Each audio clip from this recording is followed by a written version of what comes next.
Wow.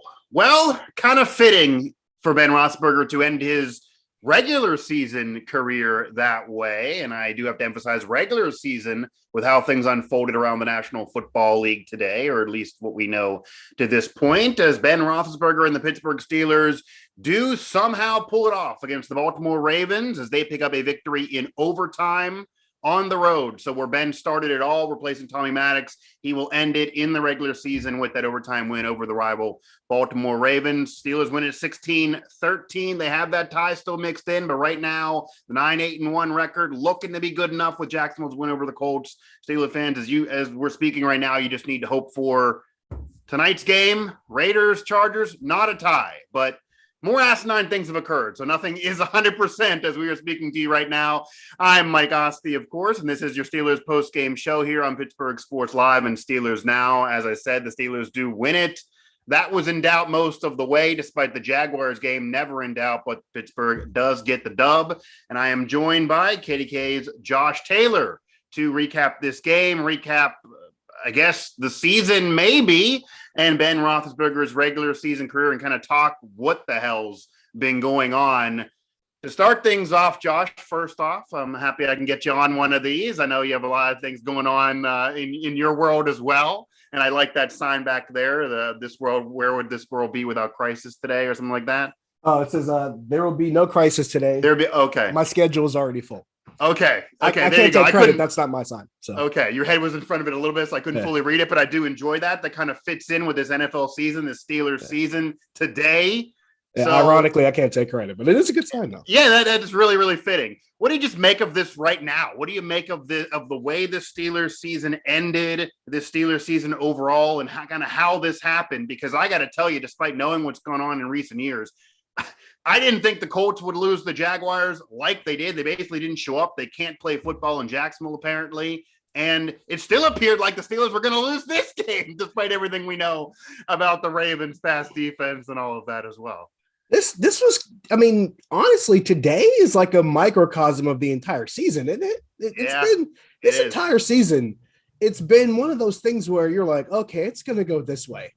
And then something else changes and you're like, wait a minute, they may have something here. And then things turn bad again. You're like, oh, no, it's the way it was before. And then all of a sudden they start to figure it out again. And you're going, wait, okay, can we just figure out one thing, please? Because it was so many peaks and valleys. And if you have a coronary condition, this season probably wasn't for you. And this game probably most of all was not for you. Right. Because it really just was completely emblematic of how many things have happened during the course of this season. And it's been the same themes.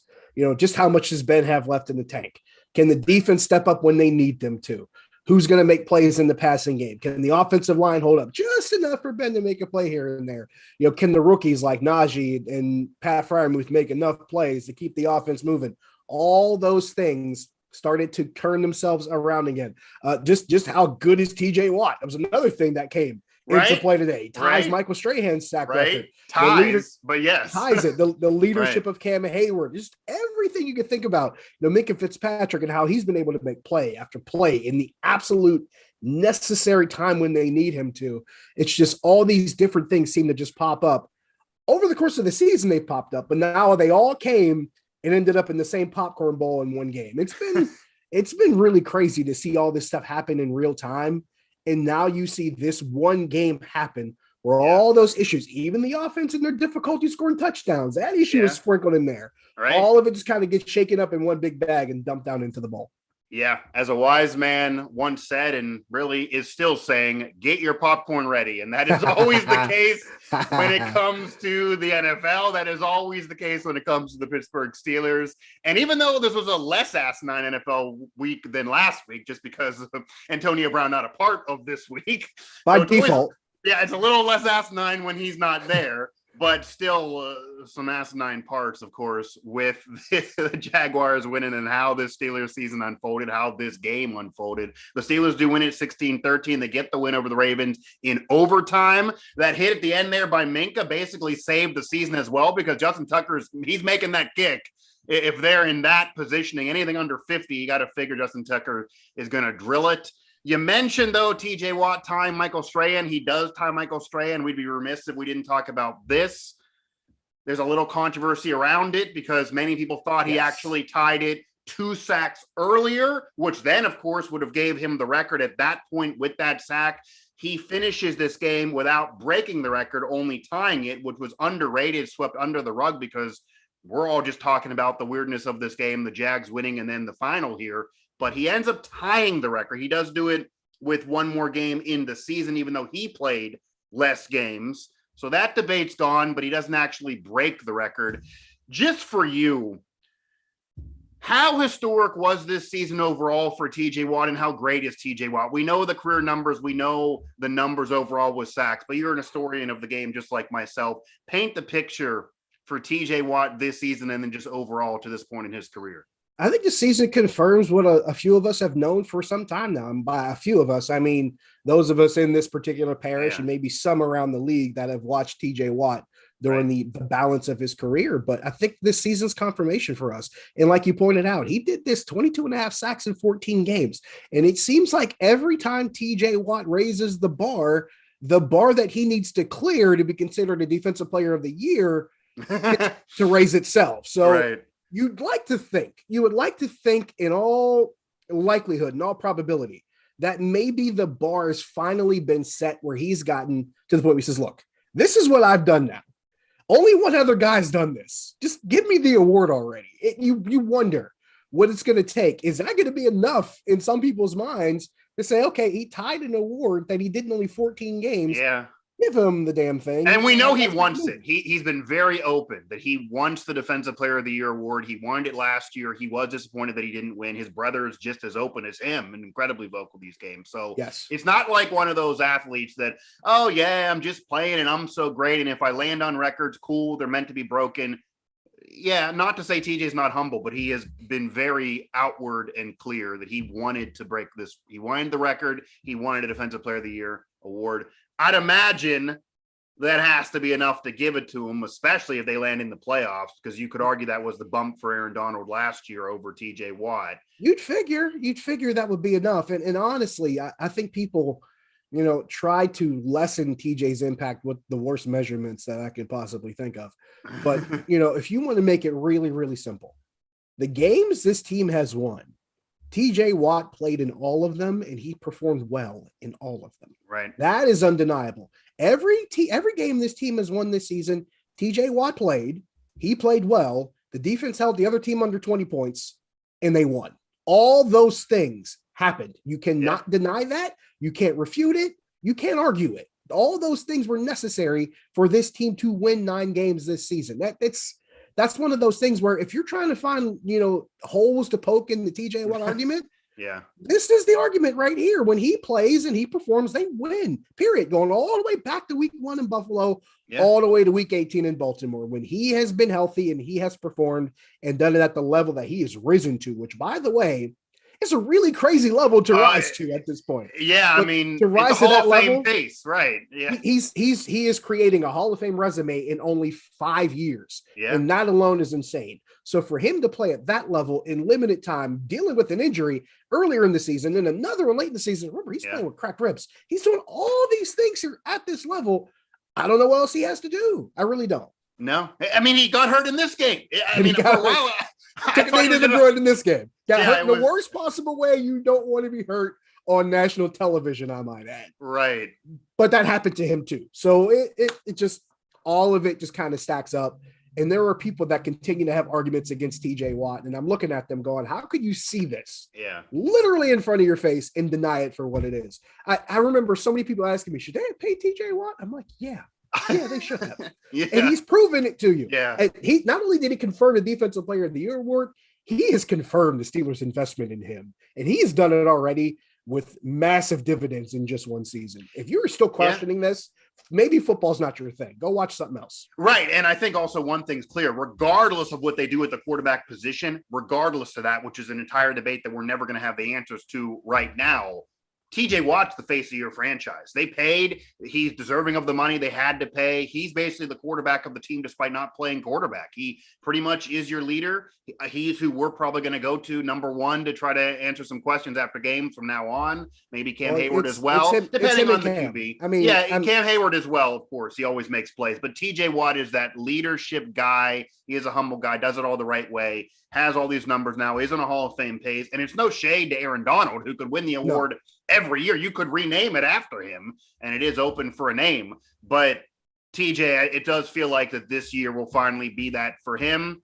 And deservedly so. And deservingly so. Yeah, he is that guy for me, for anyone. It should be his right now. He does tie Michael Strahan for the record. And again, it's arguably more impressive than when Michael Strahan did it. He did it in less games, despite there being more games in the year, and he didn't have the benefit of anyone falling down for this final sack here in this game. The Ravens strategy, which I don't blame them for, this was the worst case scenario for him to try to break this record against this opponent. You could even saw at the end. I mean, Hudley's throwing it away in the last split second when he's not normally good enough to do that, and the play was already dead. They're moving it all the way to the left side throughout most of the end of that game. They're running when they could throw. They didn't want this man to break this record. It looked like they wanted that record not to happen as much as winning it. So they got their way in a way. They tied it, but he didn't break it.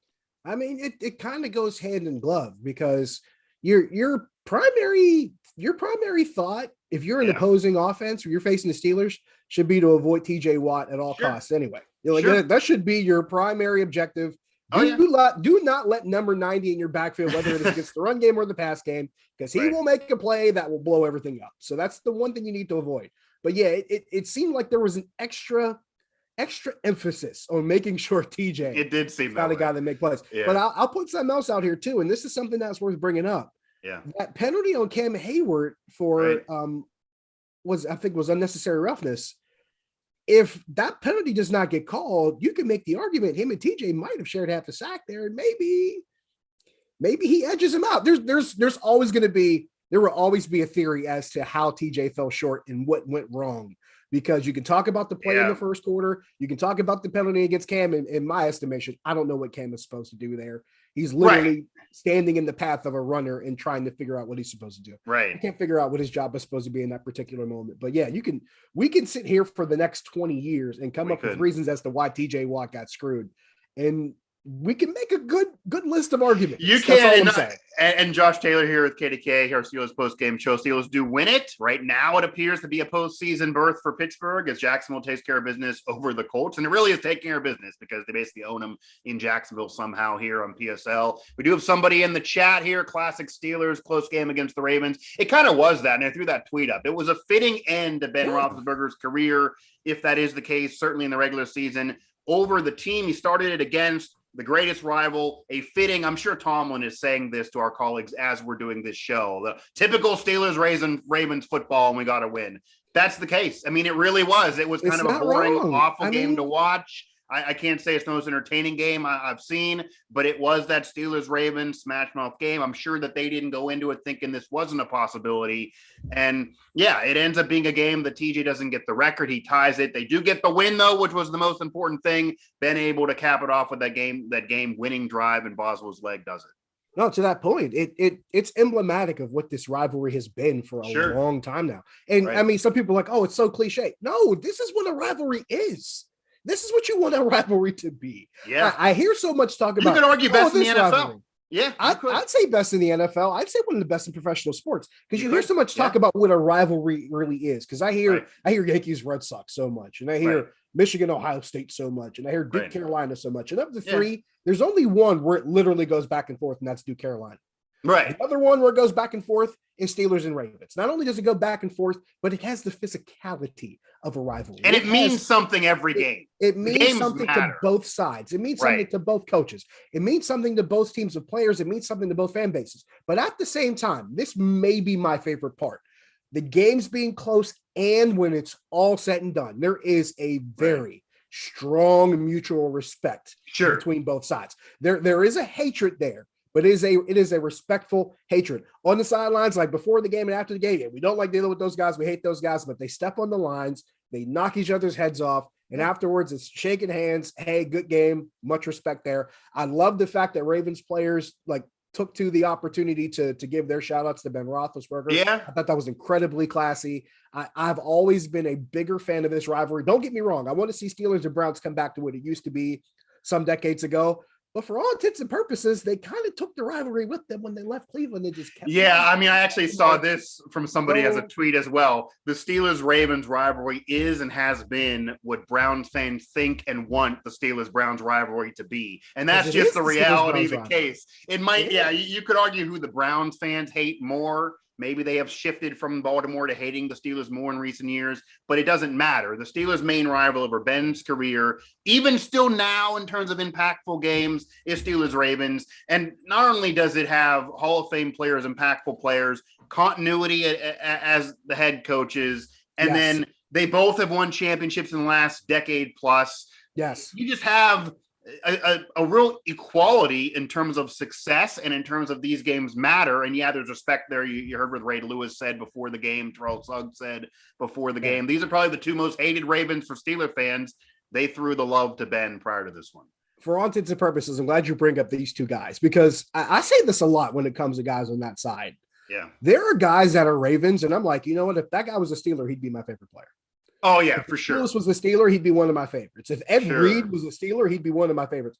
Yeah. Believe it or not, Ed Reed still is one of my favorites. He's just an outstanding player. Right. He's one of my favorites since he played at the University of Miami. He was just dynamic then. Yeah, they're just a special player. And it goes the other way too. They would have loved Troy Polamalu if he was over there. They would have loved Big Ben. Troy. They'd love Ben. They'd love Bettis. And they'd love Najee for all intents and purposes. Yep.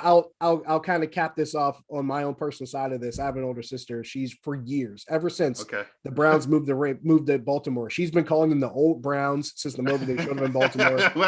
Nothing has changed. So she just calls them Steelers and old Browns.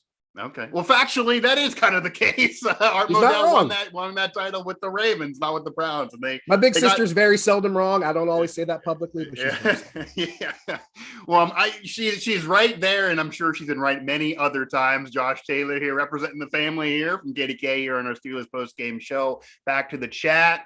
Najee coming back, pumped me up. That's a true Steeler. He does kind of, and Josh just brought this up, he does kind of embody the Steeler way a little bit. He's not from Pittsburgh, obviously played college ball far away in Alabama, has the connection out there in California, but he just fits in Pittsburgh as well. And he's had to do it with a porous offensive line that didn't show up in this one, but he's still able to turn all those yards. So the yards per carry not there, but the yards are there. And many running backs would have even a worse season behind this offensive line, which continued to be the weakness. We're talking Steelers Ravens. We're talking Big Ben. We're talking TJ. I do want to ask you though, how did this particular game unfold to what you thought? And we're talking Steelers Ravens, a stereotypical matchup between these two, but just getting analytical to this game, it was still a little surprising the Steelers struggled so much, especially offensively, because the Ravens pass defense, which we saw at the end, and it allowed the Steelers to eventually win. It's not the same Ravens defense or pass defense that we were talking about when Ed Reed was roaming the field, and it was Steelers Ravens in their heyday, Ravens success. A very poor, a struggling, a bad Ravens pass defense. How was this game in terms of what you thought?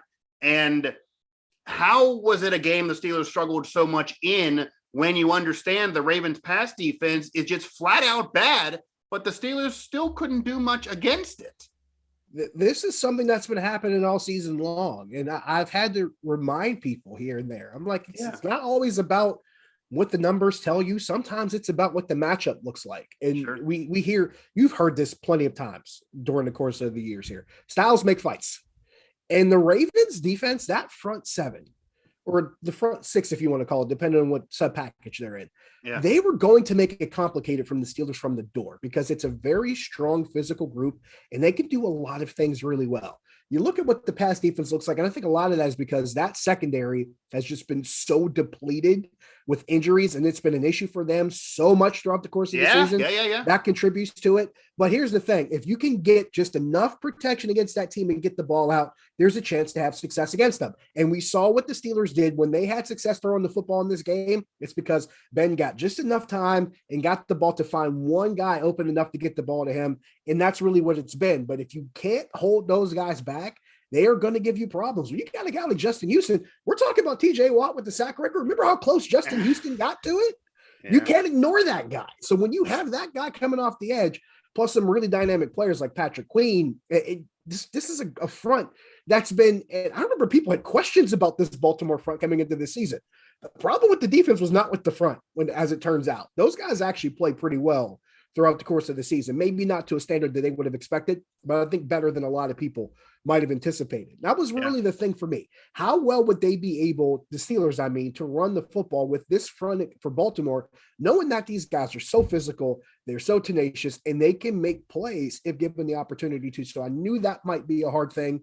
I knew throwing the ball might be hard if the offensive line couldn't provide time, and that was an issue in the first half. I thought they shrugged that off in the second half, especially going into overtime. I thought they did that really well, which I thought was helpful. So they did a lot of things that I expected them to do as far as the things that they might struggle with. But there were also things that I expected them to do as far as being successful. I knew the defense would be able to hold this offense to 20 points or less. Lamar Jackson was not starting. Tyler Huntley was the guy. I knew the guy in the passing game that would give them the most problems would be Mark Andrews, because Mark Andrews gives everybody problems. He's just that good of a tight end, and he's that much of a matchup nightmare. So that pretty much went according to script. I think the one thing that really concerned me was, hey, we're at a point where the Steelers need to drive here to try to stay in this or take the lead. Does Ben have one more in him? And he had one more in the fourth quarter, and he had one more in overtime, and that was exactly what they needed. So it worked. I don't know if he has one more in him, but he had those two in him. He had those in him. Every time we question it, every time we question, like, can he do it again? He does it again. So I mean, as long as he's dialing it up when they need him to, if it's there when he needs it, I guess that's a good thing. And we'll see how this goes moving forward. Yeah, Josh Taylor of KDKA here, Steelers postgame show, Pittsburgh Sports Live, Steelers Now. Steelers win it. Jacksonville wins. Ben caps it off in the regular season with a win where it started, replaced Tommy Maddox in Baltimore, does it at the end in Baltimore. They get a win, come back, overtime, Boswell's leg. Everything you'd want. TJ at least does tie the record, even though he doesn't break it. And then they got to wait and hope for the Raiders and Chargers to not tie. And that goes back to our chat here. Is it actually possible for the Raiders and Chargers to tie on purpose? Well, a colleague of ours and our friend actually brought up, should they just forfeit the game, because then they would both slide in. The Steelers would be bumped out if they tied. That's why that's an issue if they would tie. And we've, of course, seen ties this year in the NFL, going to the Steelers tying to Detroit, and then mentioning the Ravens secondary. The reason why the Steelers didn't tie Baltimore is because Harbaugh said, I didn't have anything going on in my secondary. That's why I had to go for it. So that secondary and the injuries there impacted them more than anything else this season, which is why the Ravens are going to fall just shy of the postseason. And yeah, they're not going to tie on purpose. They're not going to forfeit in all reality. Granted, that'd be hilarious. But yeah, it's Raiders, Chargers, and my heart a little bit is almost pulling for the Raiders, everything Derek Carr's been through this year. But that game does matter tonight, Sunday Night Football there on NBC. Ben, I mean, it didn't look great. You didn't have the feeling in this game, but you look at it, 30 for 44, 68%, 244, touchdown, a pick, 80% quarterback rating. He's had worse games this year, and they're able to win. So he actually has been able to be good enough towards the end of the season. Earlier in the season was rough, but he actually, unlike recent years, and you would not figure this for someone at his age, has actually got, I don't want to say better, but good enough, and got a little better himself throughout this season. And then you couple in what they've done, and it's been able to be good enough. My concern was, and I think there's one thing clear, and I think this is kind of also what impacted this game. You now can run against Pittsburgh. The whole phrase of you can't run against Pittsburgh, that's gone. You can. That's what helped them in this game, despite a backup. Murray, 16 for 150, an average of 9.4, a touchdown and a 46-yarder. Without him doing that, they would get blown out in this one. So somehow they were able to do it on the ground. Now, Josh, obviously Ben Roethlisberger is a story here, and going back to Ben, is he good enough for this team to be able to make a run? Obviously, this year is it. He's still saying the likely and the points too, but this year is it for him. He's certainly done as a Steeler. Who knows beyond that, but figuring this is it for his career. Assuming now the Steelers do make the playoffs, because now it is obviously 99% like that's happening, unless we do see a weird tie tonight between those teams on Sunday Night Football. Is Ben good enough for them to go make a run? What is the reality for this team in the postseason? Can this team make noise and send Ben off on that right foot, and they talk so much with Cowher and that final season for Bettis, and Ben talking about how special it was to do that for Bettis. Any hope of any of that here if the Steelers find themselves to crawl into the playoffs? On paper, no. On paper, them making that kind of run, I don't think it makes sense to anybody. If you're just looking at the roster of names you have here, we talked about how it's been so easy for other teams to run against this team. We talked about how depleted the offensive line is and the injuries and guys being on the COVID list. There have been so many variables throughout the course of this season that have already made a very difficult task for this organization even more difficult. I mean, the ideal, ultimate, perfect scenario in our minds was, okay, Ben's capable enough and efficient enough to make this offense work when it needs to. And then the running game somehow gets going with Najee Harris. And the defense can be healthy enough to be good. Well, that problem started early on because we never saw Stephon Tuitt. Even dating back to training camp, we never saw him. Tyson Alualu goes down in the first game of the season, the second game of the season. So you don't see him anymore. So the ability to stop other teams running the football, that became harder as the season went on. Gone. Then you had other situations where TJ Watt and Alex Highsmith were both injured at the same time. Now your ability to get pressure off the pass rush has pretty much been depleted. I keep reminding people, this is not your big brother Steelers. This is not your dad Steelers where they blitzed 5-6 guys every other drop back. Your big brothers, not even your big brothers. No, they've had most of their success by sending 4 guys and dropping everybody back in coverage and hoping that the coverage can help the pursuit get to the quarterback faster. Of course, it helps when you have a TJ Watt and a Cam Hayward that might speed up that clock a little bit. That's true too. But that's been the nature of this pass rush, is that this defense is going to get you with mostly 4, maybe a 5th guy here and there to kind of speed the clock up a little bit. But it's been mostly rushing 4 guys and having the 4 guys up front try to win those one-on-one matchups, get to the quarterback so your coverage's job might be a little bit easier by dropping 7 men back. Right. When you add all those things up and how many kinks have gone in the hose of that streamline going the way it's supposed to, none of it really has gone to plan. It's even on the offensive side of things with the health in the offensive line. I try to remind people over and over again, this offensive line was counting on having David DeCastro. Sure. He was expected to be a part of this offensive line. And then a week before training camp, he isn't anymore. That's how quickly and abruptly that plan changed. And they brought Trey Turner in, and needless to say, it's not the result that you would have won out of a Trey Turner. But you'd figure with a healthy David DeCastro on this line, maybe things are a little bit better, maybe a little bit easier. They also expected to have Zach Banner back and healthy and playing on this line. There's questions now whether or not he'll be on this team next year. It's become a question now. Mm-hmm. Do you even bring Zach Banner back? Is he worth the investment? I believe he's due to make somewhere between $6 and $7 million or $5 and $6 million next season. Yeah. Is he worth bringing back? And he's a great guy. I've talked to him. He was active for this game, for the record. Right. Great guy again. And he had to work through so much to get back. It sucks that he got hurt when he did because he won that camp battle a year ago, which took a core 4 and then got hurt in the Monday Night Football game against the Giants. But you'd have to imagine if either one of 2 things, and we don't really have the right answer because it kept lingering on, either he kept re-aggravating things and wasn't healthy enough, which means it's 2 years of an injury problem for a young, unproven player, right, or they don't trust him enough to get him back on the field until now, recently, the end of the year. And if either one of those things are true, I don't know how you legitimize bringing him back. And the latter is worse than the former. For the record. The latter is the worst thing. Sure. And I try to remind people, this offensive line was not supposed to have John McGlue. It wasn't even supposed to have Dan Moore starting or Joe Haig starting for that matter. It was supposed to be Chooks on the left side with Zach Banner on the right side and David DeCastro next to Zach Banner. Yeah. Those 3 things did not happen because of injuries to the latter 2 mentioned guys. Yeah. So now Chooks is on the right side. Dan Moore, 4th round draft pick, has to start at left tackle. I'd make the argument that Dan Moore has acquitted himself better than people really expected him to as a rookie 4th rounder coming and doing the job well. He played against Myles Garrett twice and did a pretty good job against Myles Garrett both times, and he doesn't get credit for it. So for Dan Moore to play that way when he probably wasn't expected to be in that role in mid-July says a lot now as we sit in mid-January. 6 months ago, this team was supposed to look entirely different. And it doesn't now in mid-January. And that's really just how this game goes. You have no idea what's going to happen from week to week. That's why the any given Sunday thing is real. Not just because any team can lose, but because a team will look fundamentally different from week to week based on who is in the lineup and who is not.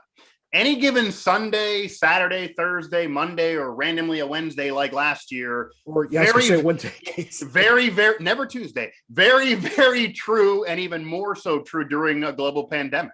So absolutely. That's another variable that's even sometimes even more hard to predict than everything else we just mentioned.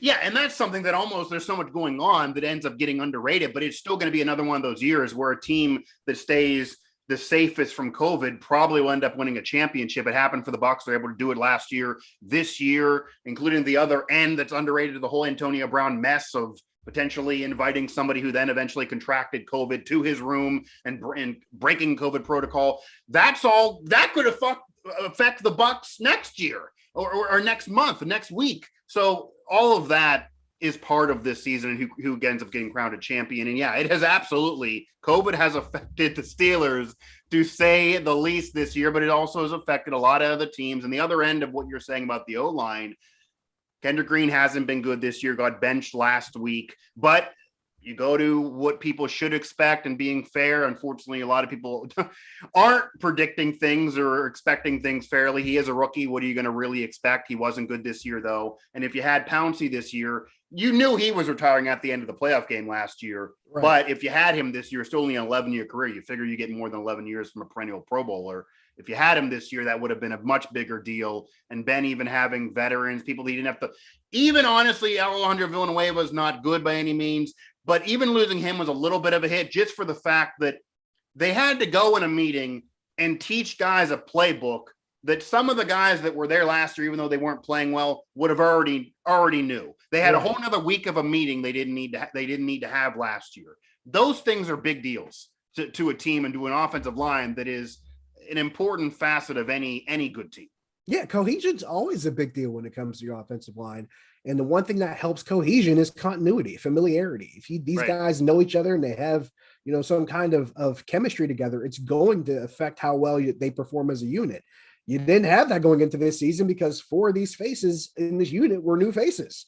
A couple of them being rookies, one of them being a guy that they signed as a free agent a week before training camp, and one you just drafted in the 4th round, and another one you drafted in the 3rd round. So this is a really different dynamic that you see for this offensive line, especially with the team having the expectations that they might have had going into the season and having the quarterback that they do in Ben Roethlisberger. So now that continuity and all that chemistry is thrown out the window, and you're almost having to start from square one. And it took a long time to figure everything out. In some cases, I think they're still figuring things out because the 5 guys that they had starting with this group back in September, October, they're not the guys out there now in mid-January. So this is what we're talking about here. This is how complicated this gets. Yeah, I would say they're 100% still figuring things out, and I think they're figuring things out on the defense, on the offense. Cam Hayward's had to introduce himself to half the defensive line joining him this year. If you would have told him these would be his teammates a year earlier, I don't know how excited he would be. A classy guy, but when you have to literally go before the week starts, hey, my name is Cam Hayward. What is your name? I didn't know who you were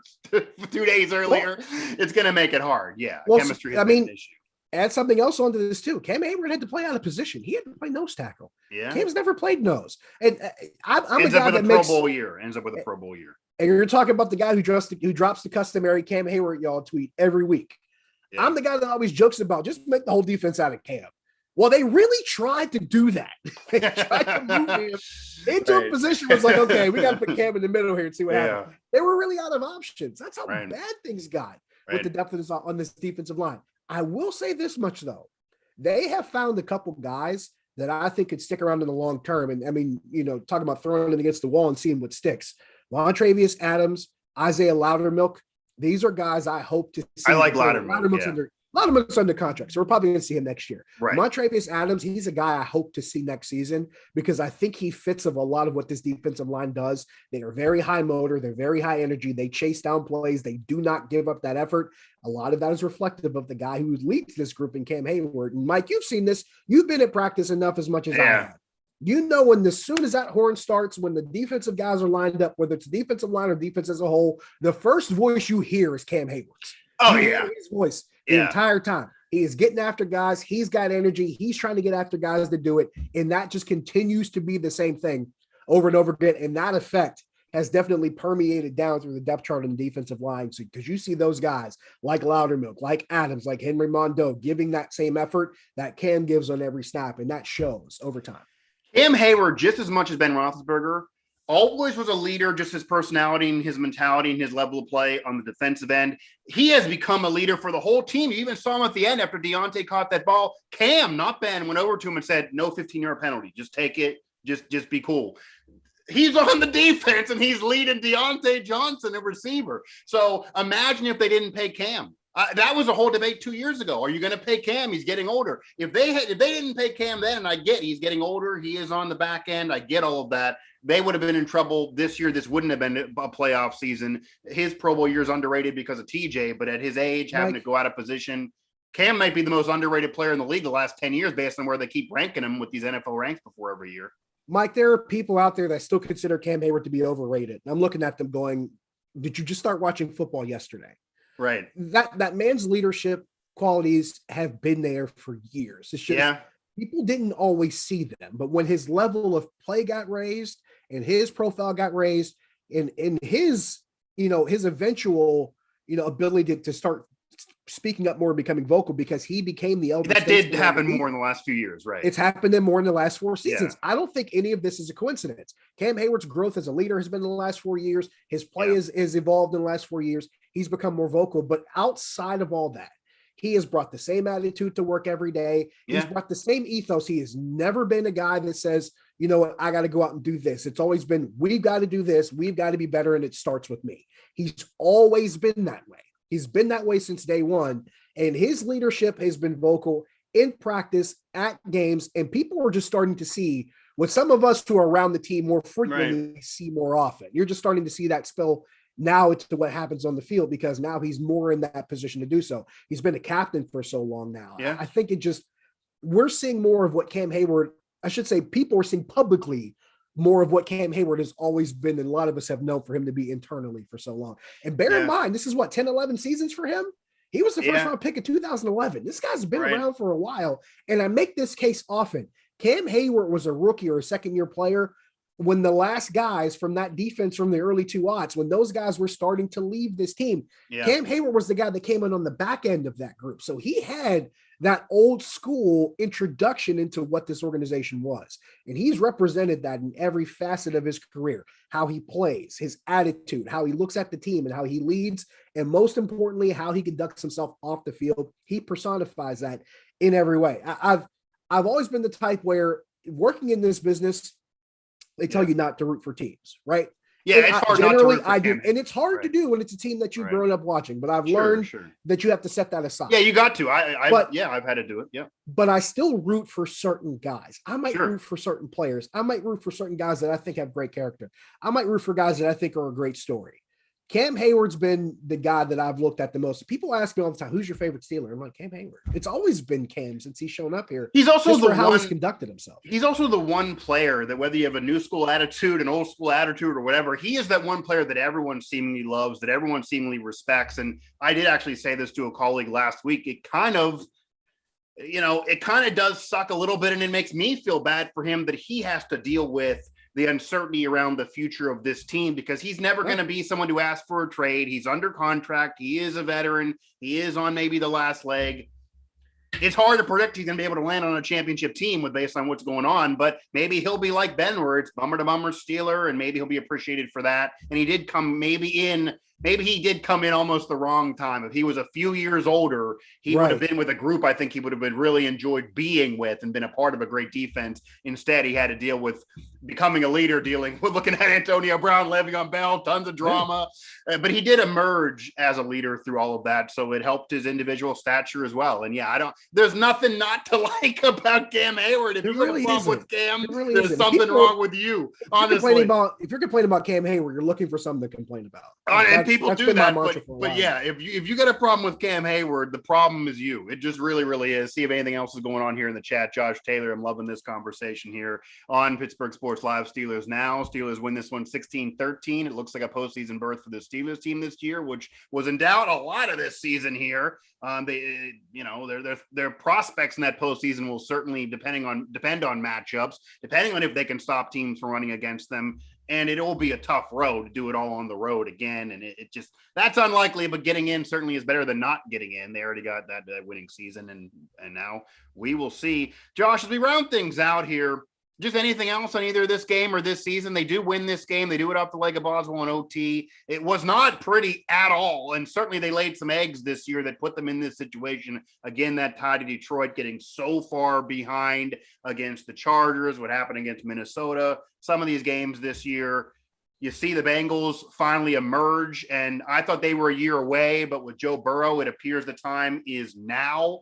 The Browns look like they're back to square one with the whole drama around Baker Mayfield, despite doing it last year. And then the Ravens, they're kind of steady is the course, but they'll be back. But they'll be back, but a lot of turnovers for Lamar, despite being a Pro Bowler. This maybe was his worst season in a few years. They end up falling just shy. They got a lot of things to figure out and a lot of health to potentially get corrected in this offseason as well. What are your feelings about the Steelers, not only for the rest of whatever is this year, but even the future of this franchise? And obviously we have a lot unknown here around the QB position, around a lot of this team and around this roster, but just overall, how this season unfolded. Did it impact how you thought about the future of this franchise at all? And where do you now stand in terms of the state of the Steelers as the 2021-2022 regular season does come to an end? My thoughts on the future of this franchise were never going to be indicative from the record itself. They were never going to be about that. It was going to be about how this organization moved forward, how long Ben Roethlisberger was going to stick around, and who they were going to find to try to fill spots now in critical places. The last part is still very much up in the air because they still have holes that they need to fill. The good news is they have filled a couple of critical ones. They found their running back for the next half decade to a decade, because assuming that they keep him under contract. They found their tight end. I think they nailed those. Najee Harris and Pat Freiermuth. And we can haggle over who should have been this guy, who should have been that guy. And yes, they could have picked other players that might have fit other needs in those two picks, but you can't deny that those two picks have hit. They've done well with them. And Freiermuth has become a blocker as well. He's stepped up even more than what people thought. He's exactly what you need him to be in the tight end, because I think a lot of people knew from early in the game that Eric Ebron was not going to be it when they brought him in free agency. We kind of knew he was not going to be that guy. You're like, okay, now we got to figure out what's going to happen here. And they brought Pat Freiermuth in, and his paid off. And I tweeted about this during the game. I said, he makes this offense so much more competent in the red zone and the third down territory. Third down, But it's people talk, we can haggle about who the pick should have been. But imagine this offense without him. Imagine this offense without Najee Harris. Because who do you trust now in that running back room? Who do you trust now? And this is nothing against Zach Gentry, because he has become quite a reliable guy as a second option at tight end. But who do you trust as your number one tight end in that tight end room, especially if Ebron's out for as long as he's been this season? Who becomes the guy now at those two positions? And how much worse is this team for not having them there? That's one thing that's always stuck out to me.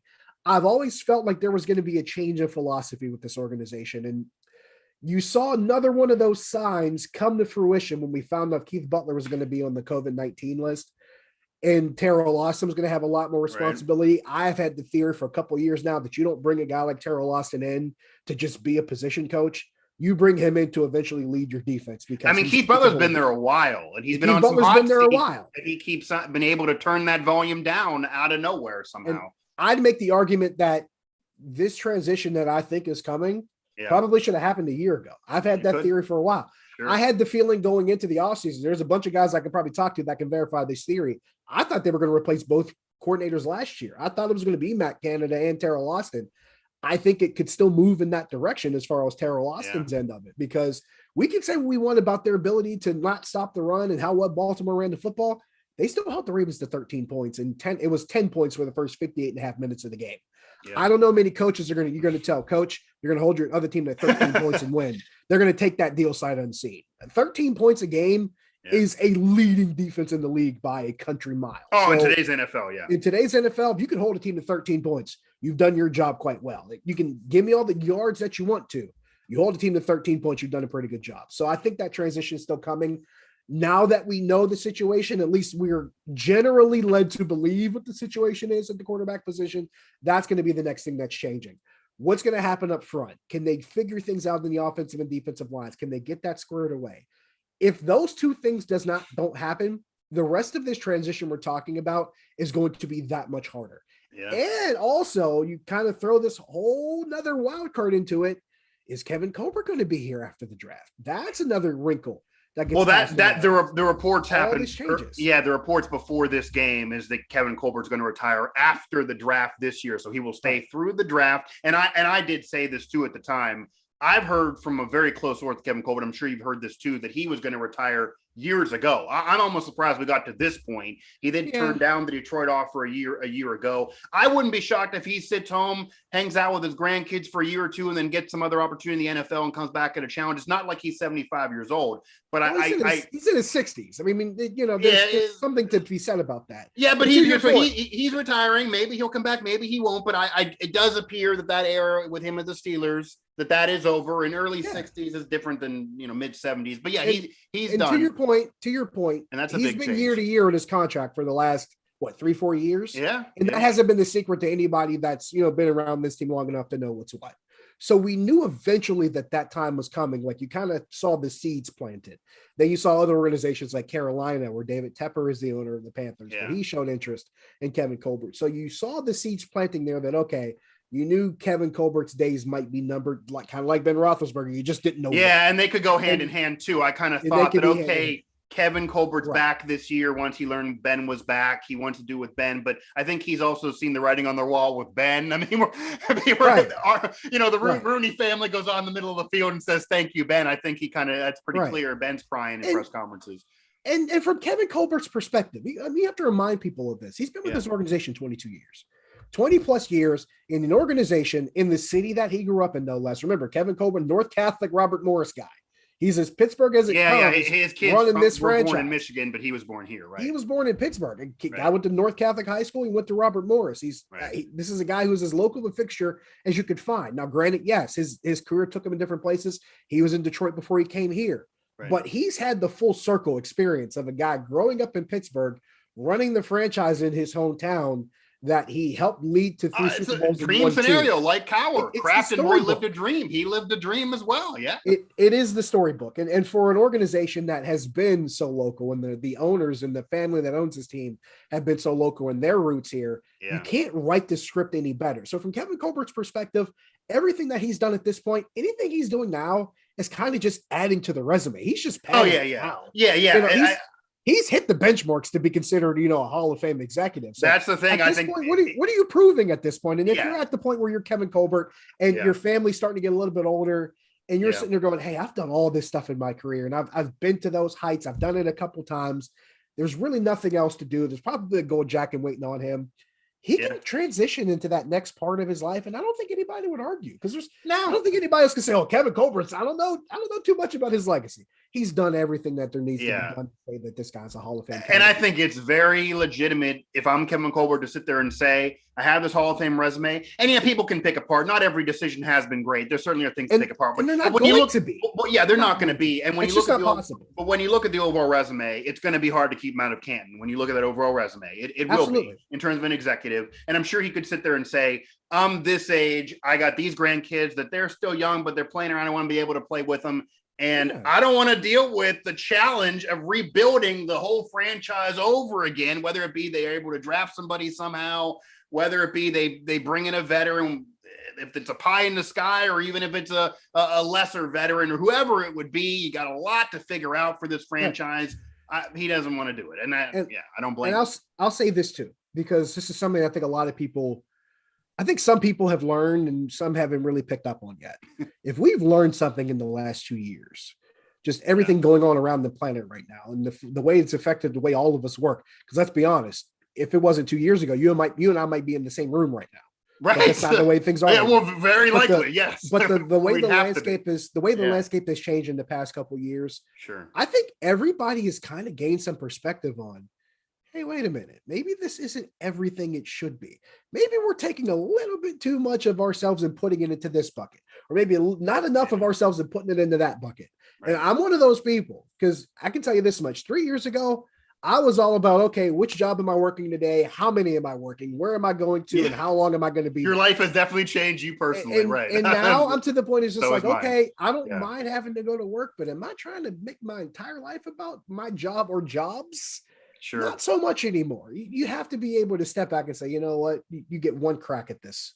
So you want to try to make sure there's a little bit more balance there and make sure the things that are important to you remain important to you. And I don't live in Kevin Colbert's house and I don't live in his brain. But if he were to come out and say, you know what, I'm at this stage of my life where things are different and my priorities have changed, I'd be one of the first to salute him, because there are so many people that would just keep hammering at that stone, expecting it to crack, and it never does.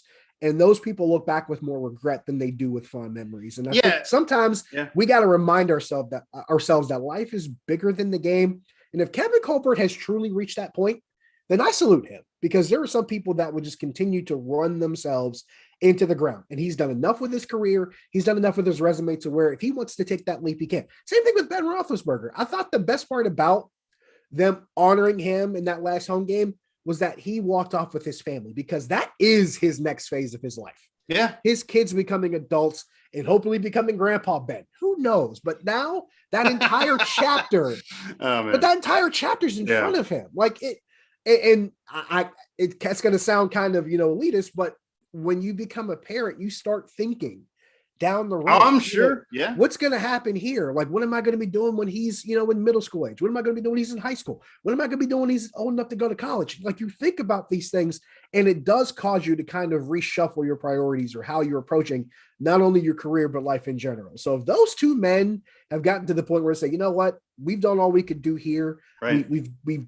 delivered championships to this city and this franchise. Let's move on to the next phase of life.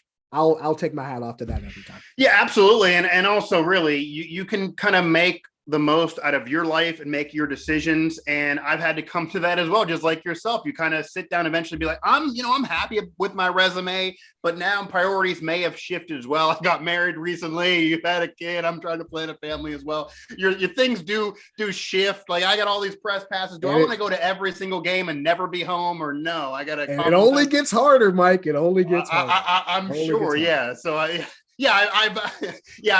gone the Jock Taylor coattails professionally in some respects in different jobs, and I also can do it in personal life, and that won't be a bad thing at all. But yeah, you'll be fine.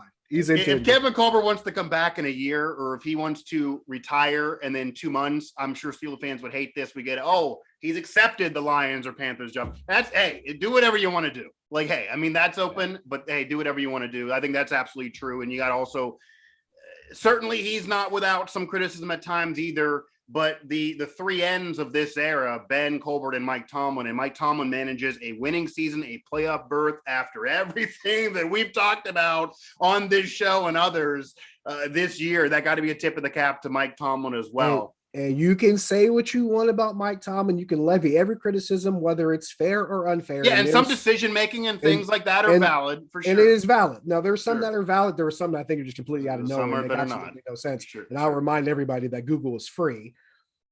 But it's hard to argue with how this team got to where it is, with what it was supposed to be, and how it fell completely short. And what we were all predicting, right? And I love how people love to use the argument when they fall short that it's because of him, and when they succeed, it's in spite of him. And I'm like, are you sure? Yeah, he's got no credit. Are you new? Like, I tell people all the time, you can tell how a coach's message is being received by how the players respond to it and whether or not they're echoing said message. They echo a lot of the things that he says.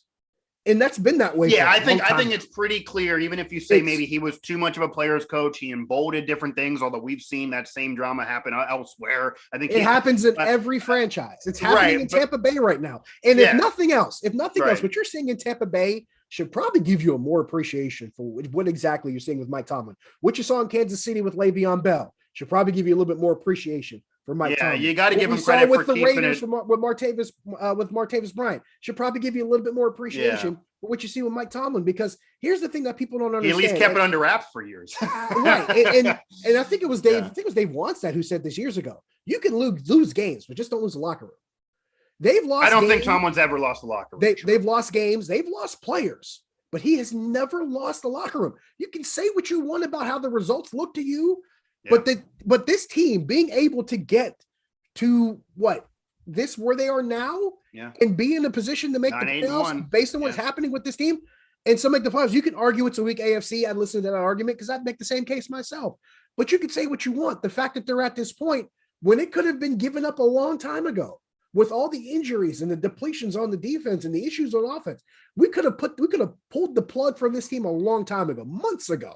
Oh yeah. But they are still here, and it's sure. a testament to the fact that this team still plays for that coach. This team still fights for that coach, and they still echo the things that he's saying. Whether we agree with them or not, whether we think they're lunacy or complete ridiculousness, right? They are still doing what he needs them to do to perform, and that is indisputable. And that's really easier said than done in this era, because there's coaches out there that tell us now that after 3 years, I feel like my voice isn't going anywhere in the locker room anymore. And Tomlin's decade plus still around, still having winning seasons. The no losing season thing isn't just Ben, that's on Tomlin as well. So that's incredible in this era, over different rosters, over different leadership schemes, to be able to do it. And you forget 2 years ago, they almost got in the playoffs with Duck and Mason. If they had this format, they would have got in. They would have gotten in. Tomlin's not Teflon by any means, but you got to round this other part into it.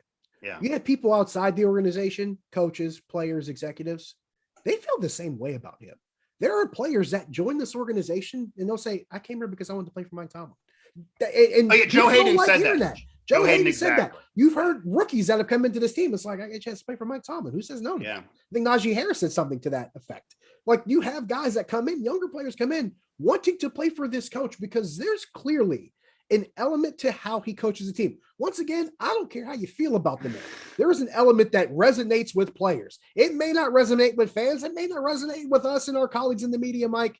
Yeah. It resonates with the people that it needs to resonate with. Well, I also think there's one thing that's clear.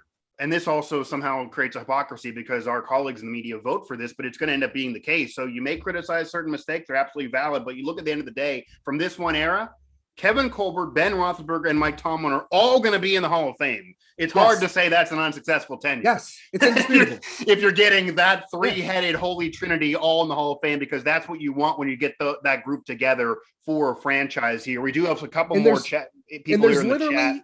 And there's literally one organization, coach, front office, quarterback that did more. Literally one. Yeah. And the New England Patriots, of course, did more, and they did much more. They did much more, but they did more than pretty much any other organization in pro sports. But they're the only one, is the point. They're the only one that took it a step further. They're the only one that's been able to do more. Absolutely. Here we get Lamont Corey here. Remember Jerome Bettis Super Bowl, and I feel that feeling again. Crazy as it sounds, Big Ben explanation point. I mean, I don't have that feeling, but if you have that feeling, I get it. There are some things that had to roll their way. You mentioned the conference, you mentioned the landscape. Things had to roll their way. They're taking advantage of it. I still do believe this is an average football team, but they're looking to be a playoff team that's an average football team, and there have been worse teams that got in before. So if they're making it happen. If I'm looking for a way to see that, possibly, you can make the argument that the roles might be reversed. First time around, the running back was on his way out. And the roles are reversed, right? Now the quarterback's on his way out, and the young running back might be the next guy. So that's, if you're looking for something to maybe, if you're looking for a basis for your script, maybe that's where you start. So you know what we need to have happen then?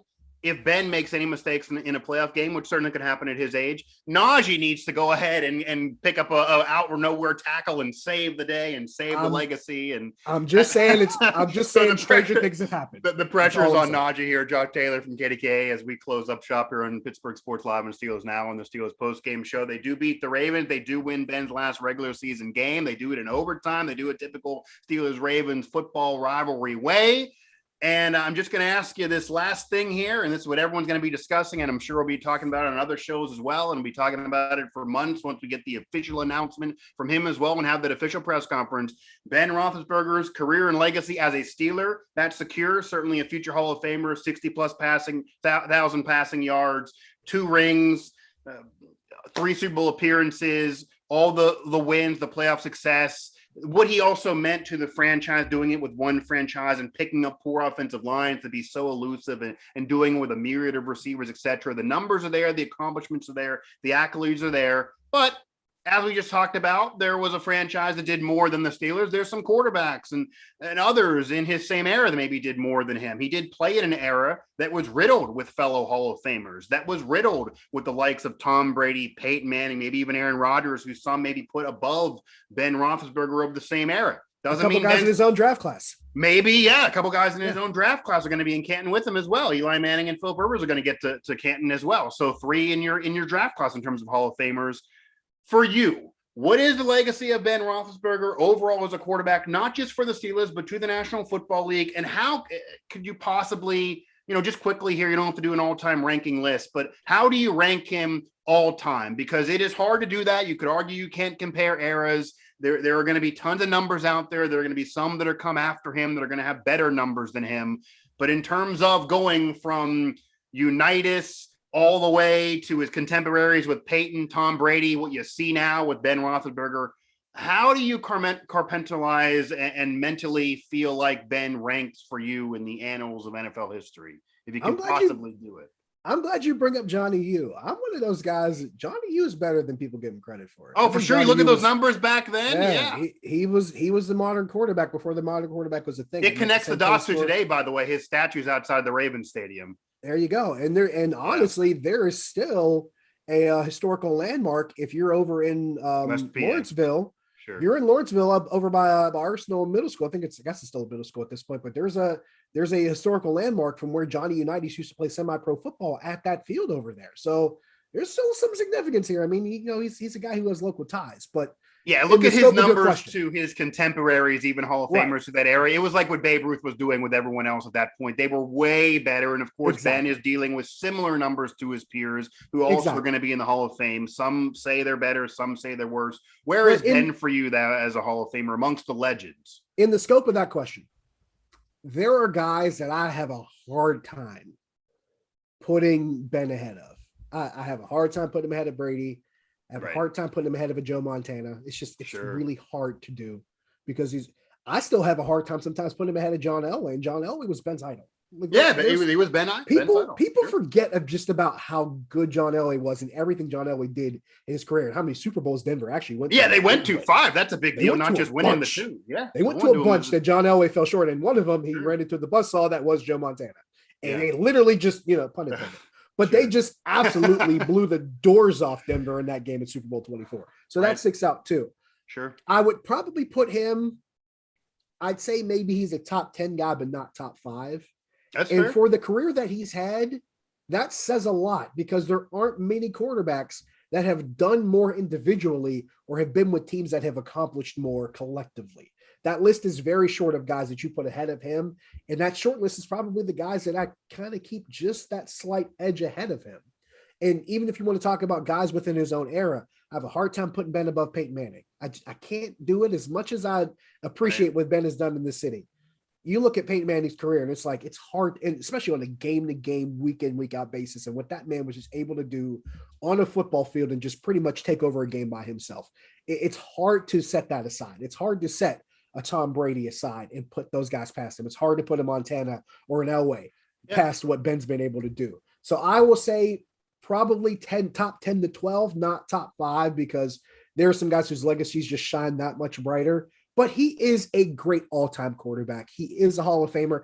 I don't think it's any disrespect at all to say he's not the greatest in league history. I will say he is the greatest in franchise history based on what he's been able to do both individually and as far as team accolades go. And that is no shade to Terry Bradshaw at all. But I will make this argument. Yeah, I agree with you there. You draft half a dozen Hall of Famers in like 4 years, your team's going to be a lot better. That's all I'm saying. Right. Like what they did in the 70s.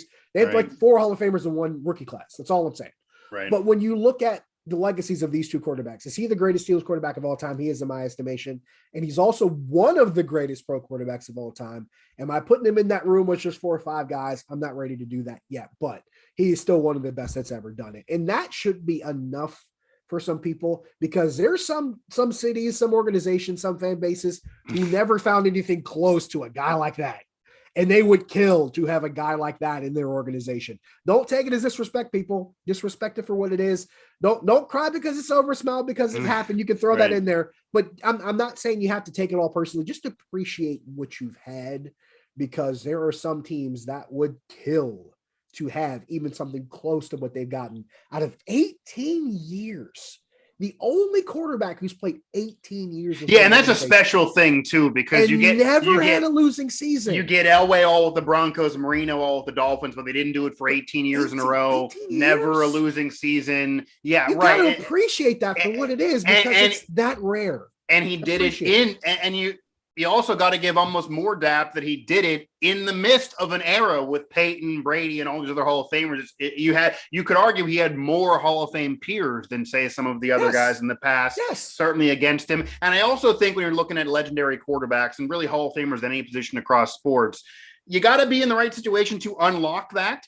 If Ben Roethlisberger was placed with Bill Belichick his whole career, I don't know if Bill and Ben would have got along. I certainly don't think Bill Belichick and, say, Brett Favre would have got along, but Brett Favre was perfect for Mike Holmgren at one point or another. He was perfect for what he became with the Packers. You have Peyton Manning basically needing an offensive coordinator to be very humble because he's just going to change the play and make your job almost irrelevant. I don't think that would have worked with Bill Belichick. That might not have worked with the Steeler way. They might have said, you're embarrassing our coach. Stop doing that. It might not have worked system-wise. Ben fit with the Steelers perfectly with what they're trying to do, his level of play, his style. He perfectly fit with the Steelers. He wouldn't have fit other places. And it ends up being a perfect story, in a way. I think he summed it up pretty well after that final home game. I think he said in the interview with Lisa Salters. He said, look, it wasn't always pretty, but we did it when we needed to. Today. And honestly, that is, and this is one of those games, but it's been that way throughout the course of his career. I think the thing that we always appreciated the most during his career was that he was able to get into those situations. Sometimes he played his best when things broke down. Sometimes he was at his best when things weren't supposed to go the way that they went. And then all of a sudden he makes one split decision, or he makes one play, or he gets out of some kerfuffle that he wasn't supposed to get out of. What a word. Makes a play. But that's been the theme of his career. It hasn't been pretty, but somehow he's gotten it done from that first Super Bowl appearance to the second one. And you can argue that those are completely different, but it's been it's been what he's done throughout the course of his career. He could have a more storybook career than some other guys could have, but that's not the case because he wasn't built that way. He wasn't that kind of quarterback, and he wasn't that kind of athlete. He was a guy that can make the most out of a terrible situation. He can make chicken salad out of, the rest of that sentence. You've been in this business long. But that's his legacy. That's his legacy. I'll make this final analogy. Okay. Every family's got that one uncle who drives that old beater car that he's had that's older than you, that he's had for decades. And he's like, I'm the only one that can drive this thing. I'm the only one that can start it. I'm the only one that can keep it running. And I'm the only one that can probably drive it for a comfortable period of time. Yeah. Ben was that guy. He was the guy that he could start the beater car up and drive it cross country. He could take a situation that was not supposed to work out the way it was supposed to and somehow, some way make the best of it. And that is something that I think people don't really give as much credit as they should to in any situation, in any walk of life. Yeah. Everybody can do anything in the ideal situation. How do you do what you're supposed to do when things aren't ideal? How do you do what you're supposed to do when the circumstances aren't perfect, when the circumstances aren't tailored to your favor, and you're probably not expected to succeed in spite of them? How do you deal with it then? That's what his legacy is. And I think if people looked at it from that lens, I think they'd appreciate it more. Yeah, I think there's plenty to appreciate. I do think, unlike a lot of the legends, and I really couldn't think of another example of this across sports history, because normally, whether you have a bulletproof resume or is tainted with many things on and off the field, usually your own fan base just rides with you no matter what else comes out. You could be throwing all this factual evidence of, hey, this is a bad guy or he did messed up here. And usually your own fan base rides with you to no end when you're a Hall of Famer and you've done it for them. Unfortunately, not always been the case for Ben. I don't know if he's been appreciated as he should have been appreciated most of his career. And it's been a maturation process for him as a player and him as a person. You mentioned that guy that won that first Super Bowl. That's the worst quarterback rating for a winner ever, but he did enough to win it on a great team. Great. And then he became an elite quarterback with an historic throw to win one that still played forever in NFL annals to get another one. And it's been a while since then, but the numbers are there, the legacy's there, and this franchise would have been just nothing without him. And I do think he's the best Steelers quarterback ever when you put everything together in terms of winning, the era he did in, the numbers. And there are some. I don't think it's no shame. It's no shame to say Mike Tomlin wasn't as good as Bill Belichick. It's no shame to say that Kevin Colbert didn't put the team together as well as the Patriots put that together, no matter who was really putting it together. And it's no shame to say that Ben was not Peyton Manning, Tom Brady, or whoever else you want to put ahead of him. But nonetheless, the legacy. He went too far behind him. Yeah. Nonetheless, well, this is a great fact that I didn't even realize till recently, and it is eye-popping. And you can say what you want about, some got help like Peyton's last ring. The team did it more than him. There are only 3 guys in NFL history with 2 or more rings and 60,000 or more passing yards: Brady, Manning, and Ben. So Ben is in their class in that stat, which I don't think many put him in their class in pretty much anything else. Josh, I appreciated the time. I appreciated the conversation. Good to catch up with you here. Likewise, brother. Absolutely. So good luck to you and everything you have going on as well. Hopefully not too much in terms of the crisis being at a premium there, where I see that sign behind you. So keep those at a minimum. The Steelers got through a crisis of a year, and it looks to be a postseason berth here. So I appreciate the time. Josh Taylor of KDKA. That'll do it for this edition of our Pittsburgh Postgame on Pittsburgh Sports Live, our last regular season edition for the Steelers. I'm hoping not our last one of the year. I'm not going to close it up that way. They do it, I hope, for some things, but it looks like they're going to be in the playoffs, depending on what Asti and I think could occur here later on tonight. So the Steelers do win. It looks to be a postseason appearance for whatever that will end up being. Josh Taylor of KDK for all the Steelers now in Pittsburgh Sports Live. I'm Mike Asti as always. Ben caps off his Steelers career, his regular season career, in perfect fashion. An overtime victory against the rival he started it against. Typical Steelers Ravens, typical Ben Roethlisberger doing it when everyone counted him out, and it was a gritty performance. It wasn't impressive, but it was good enough for the Steelers, and with some luck,